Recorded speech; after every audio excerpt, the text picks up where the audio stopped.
In the heart of Ibadan, a bustling city filled with markets, noise, and endless activity, Halima stood behind her small wooden stall, selling oranges and bananas. The smell of roasted corn wafted through the air, mingling with the chatter of traders haggling over prices.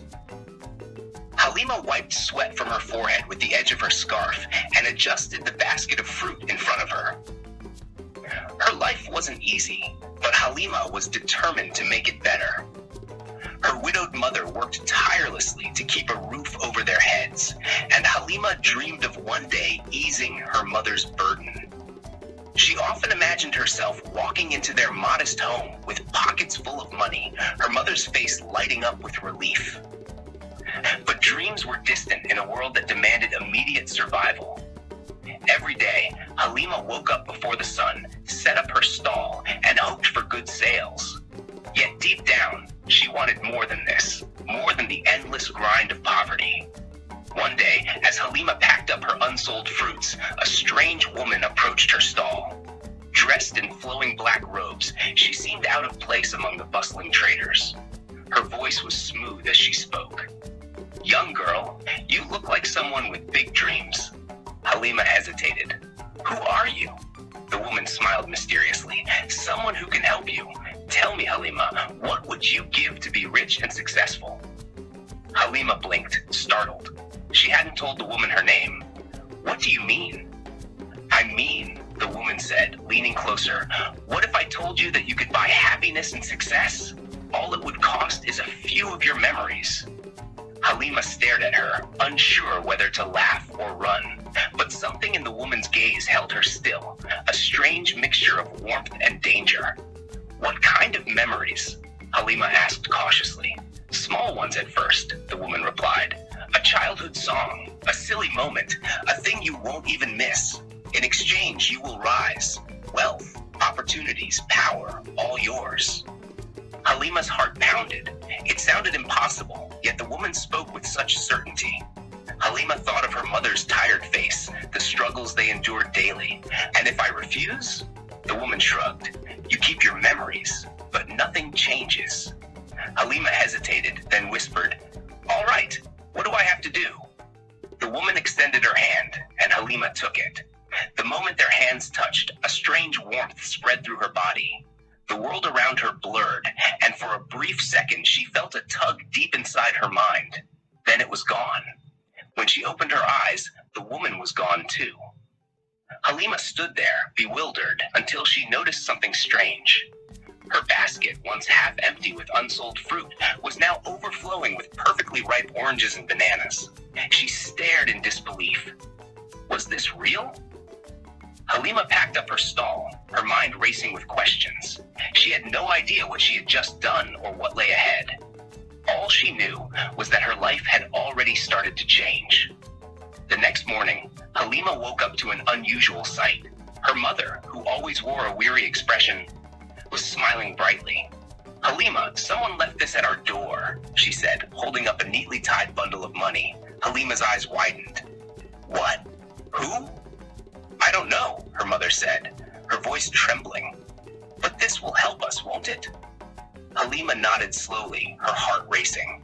Could this be connected to the strange woman from yesterday? She couldn't tell her mother what had happened. Instead, she promised herself to use the money wisely. As days turned into weeks, Halima's fortunes continued to improve. Her fruit stall attracted more customers than ever, and traders began to treat her with newfound respect. Opportunities seemed to appear out of nowhere. A shop owner offered her a permanent space to sell her goods. Another trader recommended her to wealthy clients. It felt like magic, but Halima couldn't shake the nagging thought. What had she really given up? She tried to recall a song her mother used to sing to her as a child, but the melody slipped through her mind like sand through her fingers. Halima's childhood friend Bashiru noticed the change in her life. "You've been doing well, Halima," he said one evening as they sat outside her house. She smiled faintly. "Yes, things have been better." "But are you happy?" he asked, his voice gentle. Halima hesitated. "I don't know." Bashiru studied her face. "Be careful, Halima. Not everything that glitters is gold. His words stayed with her, echoing in her mind as she lay awake that night. She had gained so much, but something inside her felt empty. Months later, Halima's rise in status became undeniable. She had moved her mother into a larger house, expanded her business, and even started hiring staff.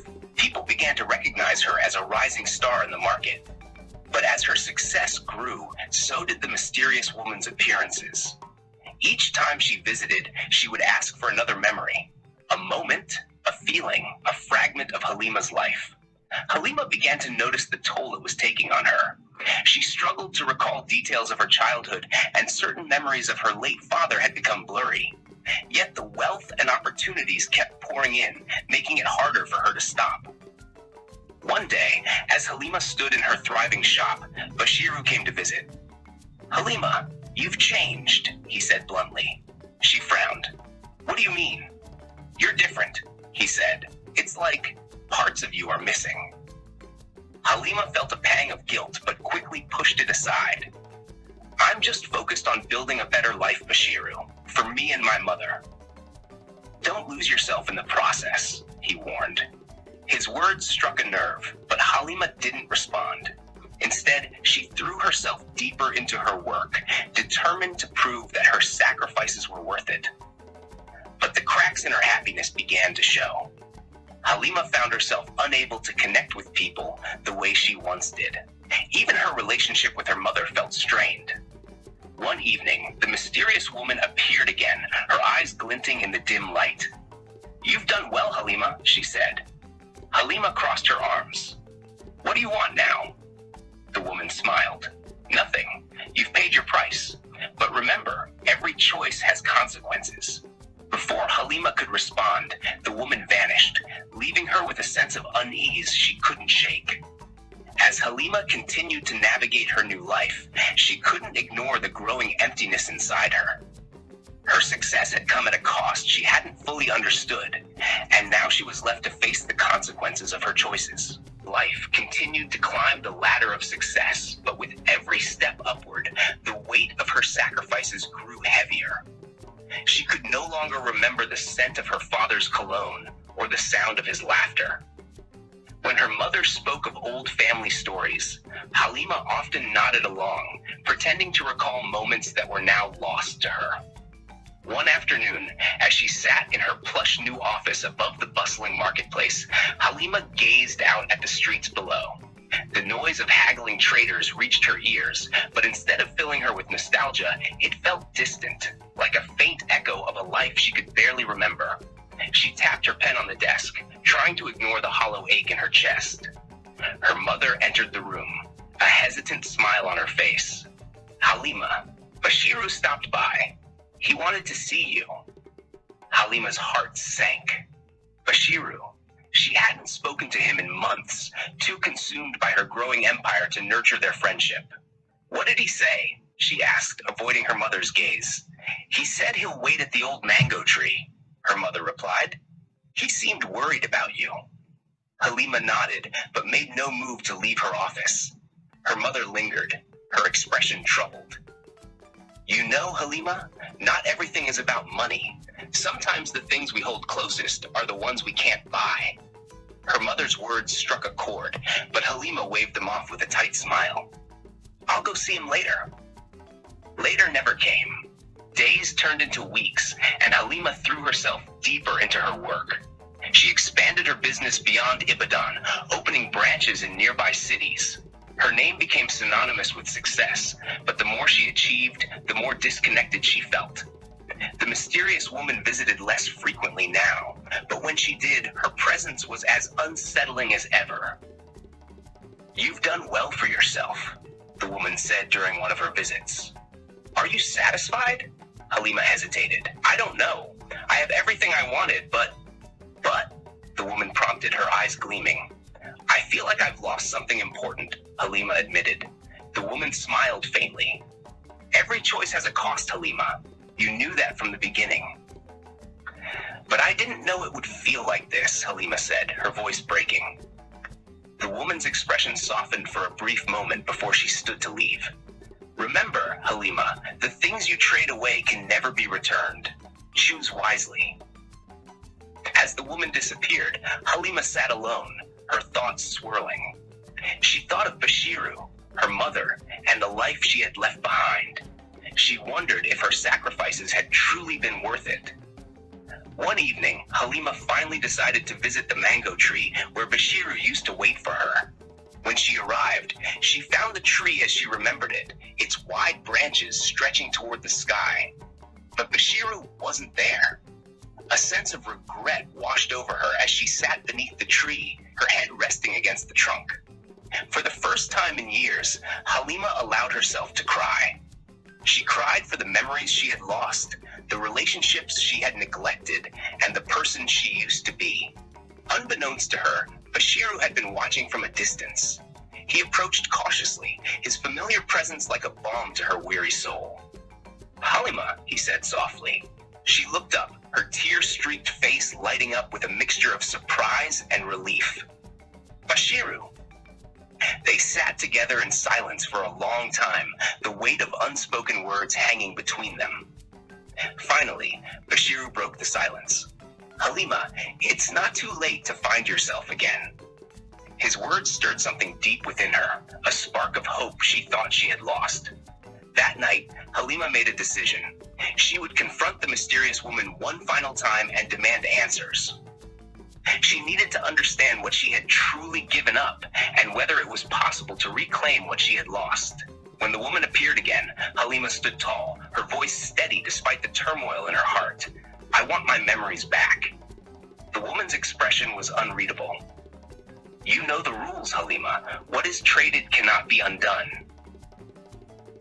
"Then take everything I've gained," Halima said. "Take the money, the success, the power. I don't want them anymore." The woman tilted her head, studying Halima. "Are you sure? You've built a life most people only dream of." "It's not worth it," Halima said firmly. "None of it is worth losing myself." The woman smiled faintly. "Very well." In an instant, Halima felt the world shift around her. The luxurious office, the wealth, and the status, all of it faded away. When she opened her eyes, she was back at her small wooden stall in the marketplace. At first, she felt a pang of loss, but then she noticed something else. The memories she thought were gone began to return. She remembered her father's laughter, her mother's lullabies, and the countless moments she had shared with Bashiru. Tears streamed down her face as she realized that she had reclaimed something far more valuable than material success, her true self. As she looked up, she saw Bashiru approaching, a smile on his face. "Welcome back, Halima," he said. She smiled through her tears, knowing that this was the beginning of a new chapter, one filled with love, hope, and the promise of a life lived authentically.